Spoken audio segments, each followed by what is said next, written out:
ओम नमो भगवते वासुदेवाय।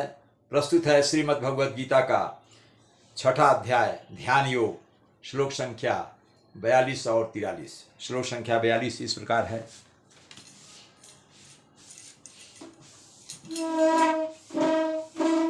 अथवा योगिनामेव कुले भवति धीमताम् एतद्धि दुर्लभतरम यो लोके जन्म यदीदृशम्।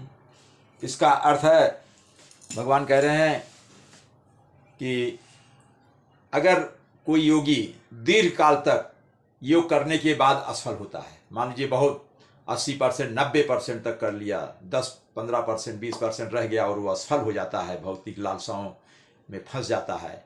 अगर वो काफ़ी समय तक योगाभ्यास करते हुए वो विचलित हो जाता है, असफल हो जाता है, तो ऐसे योगियों, तो वे ऐसे योगी लोग, पथभ्रष्ट योगी लोग योगियों के कुल में जन्म लेते हैं। और जो अति बुद्धिमान है वह निश्चय ही इस संसार में ऐसा जन्म दुर्लभ है। तो ऐसे योगियों के जन्म में मतलब किस योगी में, जो योगी रह रहे हैं और वे अत्यंत बुद्धिमान हैं, उन बुद्धिमान योगियों के कुल में ये असफल योगी जन्म लेते हैं। निश्चय ही इस संसार में ऐसा जन्म दुर्लभ है कि महान योगियों, तपस्वियों के परिवार में पैदा हों लोग। तो ये इसका अर्थ है। शब्दों का अर्थ देखते हैं। अथवा मतलब अथवा, जो पहला श्लोक है उसके हिसाब से, उसी के संदर्भ में है। अथवा या तो योगिनाम एव मतलब योगियों के परिवार में ही, कुले मतलब परिवार में, योगियों के कुल में। पथभ्रष्ट योगी जो हैं वे योगियों के परिवार में ही कुले भवती होते हैं। धीमता मतलब बुद्धिमान, धीमता मतलब बुद्धिमान, बहुत ही परम बुद्धिमान तपस्वियों के यहाँ, योगियों के यहाँ वे जन्म लेते हैं, परिवार में जन्म लेते हैं। एतद्धि, एतत् में दो शब्द हैं, एतत् प्लस ही। एतत् मतलब यह, ही मतलब निश्चित रूप से, दुर्लभ तरम दुर्लभ है, मतलब ऐसा जन्म, योगियों के परिवार में जन्म लेना बहुत ही दुर्लभ का काम है, बहुत ही कठिन है, दुर्लभ है, मुश्किल से मिलता है। लोके मतलब लोक में, जन्म इस मतलब उनके परिवार में जन्म, उनके परिवार में अगले लोक में जन्म लेना। यद ईदृशम, यद मतलब जो, ईदृशम मतलब इस प्रकार का, जो इस प्रकार से पथभ्रष्ट होते आए हैं और वे योगियों के घर में जन्म लेते हैं, और ये बहुत ही दुर्लभ होता है, बहुत बिरले लोग ही योगियों के घर में जन्म लेते हैं। ये इसका अर्थ है। अगला श्लोक देखते हैं। तत्र तम बुद्धि संयोगम लभते पौर्वदेहिकम यत ते चा ततो भूयः संसिद्धो कुरुनंदन। इसका अर्थ है, भगवान कहते हैं, हे कुरुनंदन। कुरुनंदन बहुत कई बार पिछले श्लोकों में आया है। कुरुनंदन मतलब कुरु के पुत्र, या कुरुनंदन, कुरु के पुत्र। तो कौरव पांडव सभी दोनों कुरु थे, क्योंकि हमने बताया है कि पांडु और धृतराष्ट्र दोनों भाई थे।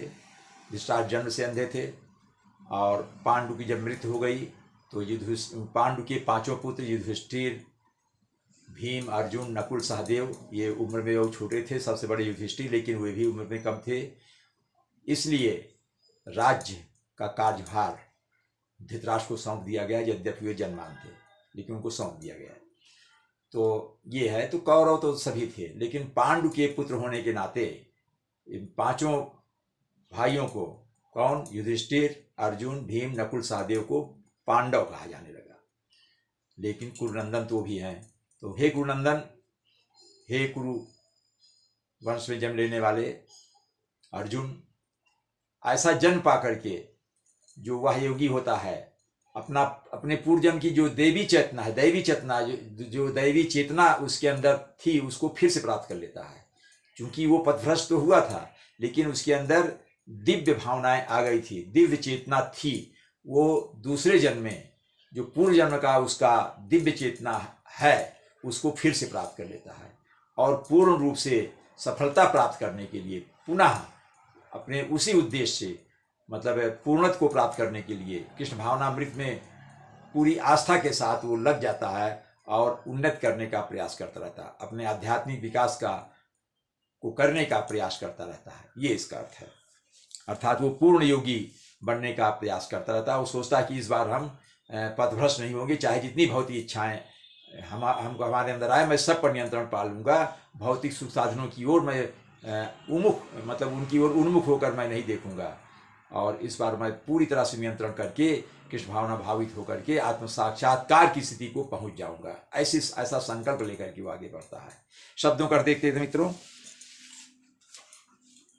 तत्र मतलब वहां, मतलब तम उस बुद्धि संयोगम, तब मतलब उसको बुद्धि संयोग, मतलब बुद्धि के संयोग से, मतलब चेतना की जागृति को, तब मतलब उस जो पहले वाले पूर्व जन्म की चेतना की जागृति। पौर्व आया है, पौर्व देहिकम, पौर्व मतलब पूर्व, पौर्व देहिकम, पौर्व मतलब पूर्व, पहले की, पहले जन्म की शरीर में, पहले के जन्म के शरीर में जो उसने बुद्धि चेतना उसकी थी, उसको फिर से प्राप्त कर लेता है। यतते, और यतते चाहता, यतते मतलब प्रयास करता रहता है, यतते प्रयास करता है, तथा मतलब वह उसके बाद, भूया मतलब फिर से, भूया मतलब पुनः, फिर से, समसिद्धौ, समसिद्धौ का अर्थ होता है सिद्धि के लिए, यानी पूर्ण रूप से योगी बनने के लिए वह फिर से प्रयास करता रहता है। कुरुनंदन, अभी हमने बताया, हे अर्जुन, कुरुनंदन, हे अर्जुन, ये इसका अर्थ हुआ। ओम नमो भगवते वासुदेवाय।